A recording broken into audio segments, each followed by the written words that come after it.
Hey guys, what's up? Scottish Duck here once again. Right, collection update time! Here we go!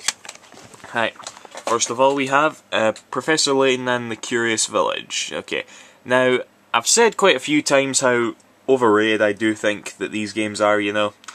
But I don't know, I've got OCD when it comes to buying games, okay? I have to have them, right? This one in particular I think is especially meh because the puzzles are a lot harder I think, and the story is really meh as well compared to the other two. But whatever, I got it for 20 quid, brand new, which is a steal compared to what Nintendo usually charges for these games, so yeah. Can't complain I guess, yeah. Professor Layton. Like I said, I'll probably get the rest of them at some point. Right. Nice little haul of Dreamcast games here. Harrier. Okay, this was kind of a survival horror Resident Evil knockoff thing. I actually had this, I used to play this at my cousin's house. My cousin was the only other person I knew that had a Dreamcast. And I didn't get too far in it, I remember, but I remember at the time thinking it looked like Resident Evil just with better graphics, you know, because it was on the Dreamcast. But you look back at it today, it's kind of cheesy, campy, sort of like, you know, just like the first Resident Evil, you know, it's not really that well put together, I don't think. But whatever. I haven't played it that much, but I'm still going to give it another try, so yeah, whatever. Alright, here we have a Quake 3 Arena. Somebody was selling this with a sticker here. I hate when they do that, as I was trying to wash it off, but it's to no luck, sadly. But yeah, Quake 3 Arena, to my knowledge, was like the second best like online game for the Dreamcast, you know, next to Phantasy Star Online. And there's actually not a, you can't play this by yourself, but it's literally just shooting people and you know, on maps and all that. And I think this is really a game that you were meant to play with the Dreamcast mouse and keyboard, you know, because playing it with the Dreamcast controller is a bit finicky. I could probably get used to it if I give it another try, and I think I will at some point, because I do kind of, it was pretty fun, you know, but obviously they tried their best to make it so that you could play like you were playing with a mouse and keyboard on the Dreamcast controller. It didn't go too great, but like, it was alright. But yeah, whatever. Either way, I feel like I'm holding a piece of Dreamcast history, even though I know this is a total PC game. But whatever. Quake 3 Arena, cool. Right. Silver. Right, this is a actually sort of Western RPG PC game. It was a, I guess you could call this a console exclusive back in the day.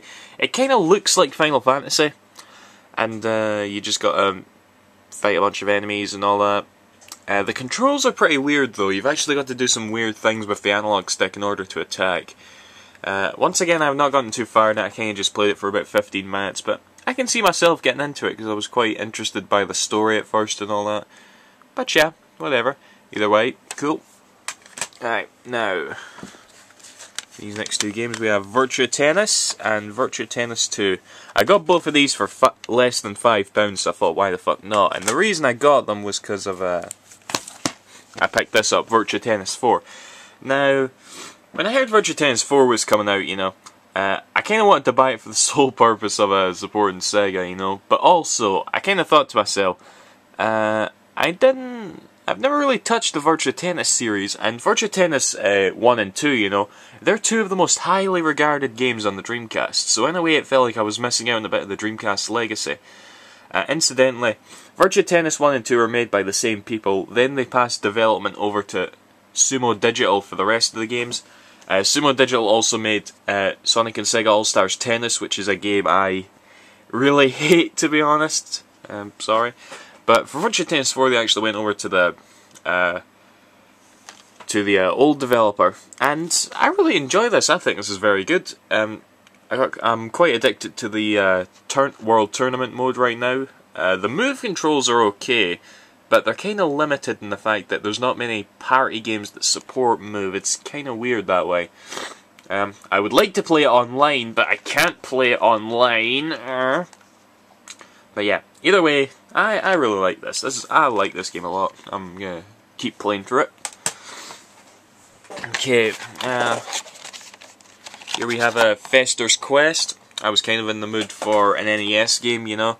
I've kind of ran out of like big main AAA NES cartridges to own, but so I'm kind of going for more obscure ones. I know the Angry Video Game Nerd reviewed this and didn't like it, but I thought it looked alright, and I am a big fan of a Sunsoft, you know. So, fuck it. Fetcher's Quest.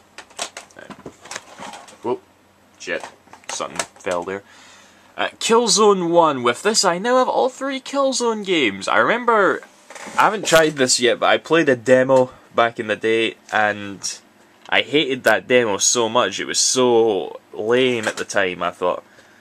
But either way, I'll pop this in and give it another try, because I am quite a Killzone fan in all honesty. I really like Killzone 2 and 3. So yeah, cool. Alright.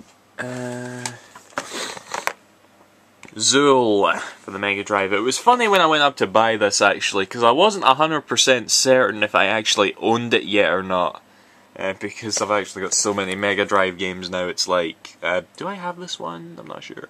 Whatever. I'll buy it anyway. I think, wasn't this also in the Jaguar? Going back to Angry Video Game Nerd, I think I saw this game in one of his videos, didn't I? I'm not sure. I haven't actually popped it in yet, but whatever. Zool.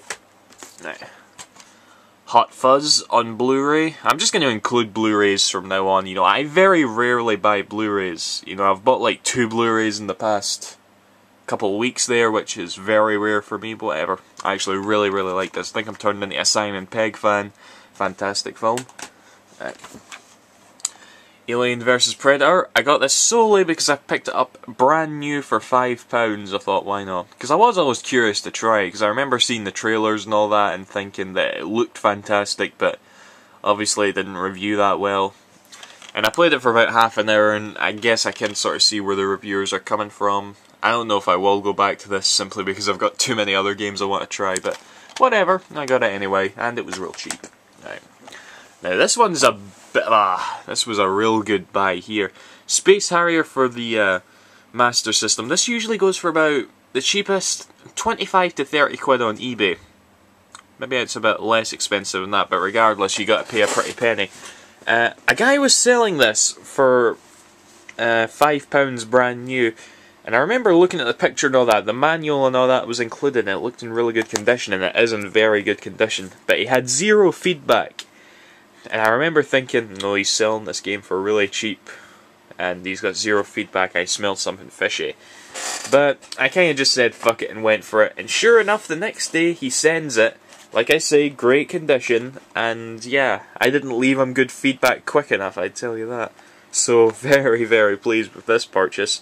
It's not as good as Space Harrier 2, for obvious reasons. You know, the hardware limitations on the Master System are kind of showing compared to when you're playing it on the Mega Drive. It's funny, because the most nostalgia I have with Space Harrier is playing it in Shenmue 1 on the Dreamcast, you know, the arcade game. But whatever. Cool, very cool thing to own. Right. And that's that now, guys. Thank you for watching. Well, see you after. Thank you for watching. I don't know, I was trying to sound different there. I don't know. Bye-bye!